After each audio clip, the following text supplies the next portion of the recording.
नमस्कार बंधुरा आज आमी हाजिर हয়েছি আবার একটা রেসিপির সাথে। आज आमी आपनादेर साथे शेयर करब पाउरुटिर गोलाप जामुनेर रेसिपि। कोनो रकम छाना बा मावा छाड़ाई खूब सहजेई कয়েক मिनिटेर मध्येई नरम तुलतुले गोलाप जामुन बाड़ीतेई बानिये नेওয়া যায়। आसुन ताहले रेसिपिटी देखे नेওয়া যাক। আমি ওভেনে একটা পাত্র বসিয়ে দিলাম, এর মধ্যে 1 কাপ চিনি নিয়ে নিলাম এবং 2 কাপ জল দিয়ে দিলাম। এবার চিনিটা গলিয়ে আমি সিরা তৈরি করে নেব।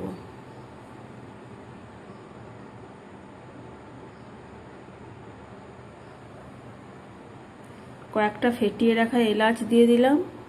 ভুলবশত ক্যামেরাটা অফ হয়ে গিয়েছিল, তাই আমি এটা দেখাতে পারিনি। কয়েকটা এর মধ্যে কেশর দিয়েছি। এই কেশর দেওয়ার জন্য কালারটা এরকম চেঞ্জ হয়েছে। সিরাটা রেডি হয়ে গেছে। এবার এটা আমি নামিয়ে সাইডে রেখে দেব। আমি 5 পিস ব্রেড নিয়েছি। ব্রেডগুলোর এই সাইডের অংশটা কেটে বাদ দিয়ে দেব।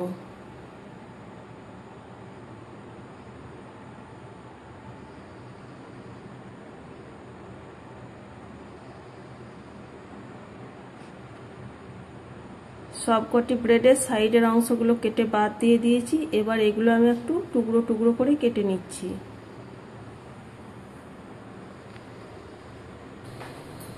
একটা প্লেটের মধ্যে ব্রেডগুলো নিয়েছি। এবার রুম টেম্পারেচারে রাখা কিছুটা পরিমাণ দুধ নিয়েছি। এবার অল্প অল্প করে দুধ দিয়ে আমি এই ব্রেডগুলো মাখিয়ে নেব। একটা ডো তৈরি করে নেব।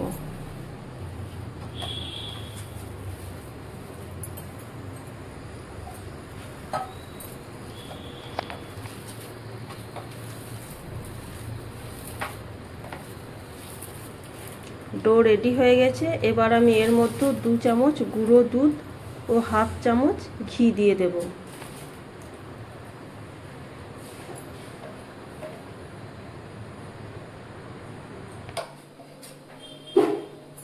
এবার সবকিছু আমি খুব ভালোভাবে কিছুক্ষণ ধরে মেখে নেব।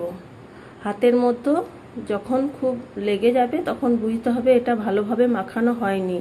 হাত থেকে যখন এটা ছেড়ে যাবে তখন বুঝতে হবে এটা খুব ভালোভাবে মাখানো হয়ে গেছে। এখন আমার হাতের মধ্যে লেগে যাচ্ছিল, এখন দেখুন হাতের মধ্যে আর লাগছে না। এবার এটা আমার মাখানো হয়ে গেছে। এবার আমি এটা থেকে ছোট ছোট লেচি কেটে নেব। আপনারা আপনাদের ইচ্ছে মতো ছোট বড় যেমন লেচি কেটে নিতে পারেন।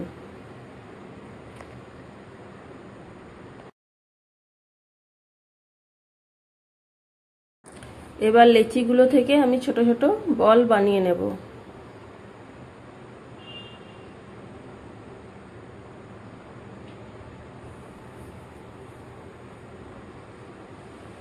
সবকটি বল বানানো হয়ে গেছে। এবার আমি ওভেনে কিছুটা পরিমাণ রিফাইন্ড অয়েল গরম হতে দিয়ে দিয়েছিলাম। তেলটা যখন খুব ভালোভাবে গরম হয়ে যাবে তখন আমি এর মধ্যে বলগুলো এক একটা করে দিয়ে দেব।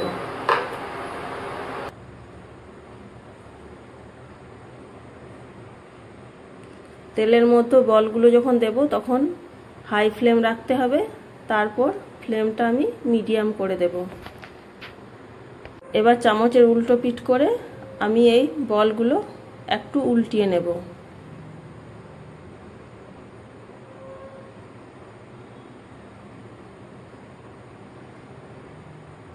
এবার আমি এগুলো ওলট পালট করে একটু লাল লাল করে ভেজে নেব।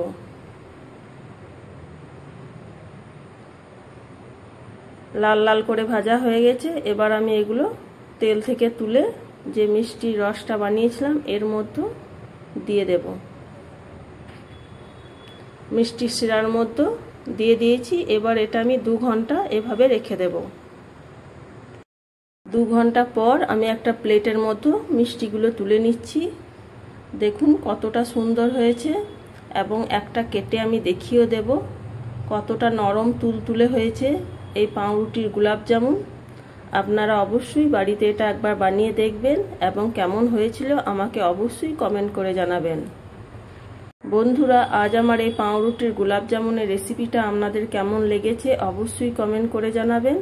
আর এখনো পর্যন্ত আমার চ্যানেলটা যারা সাবস্ক্রাইব করেনি, প্লিজ চ্যানেলটা সাবস্ক্রাইব করে আমার পাশে থাকার অনুরোধ জানাচ্ছি।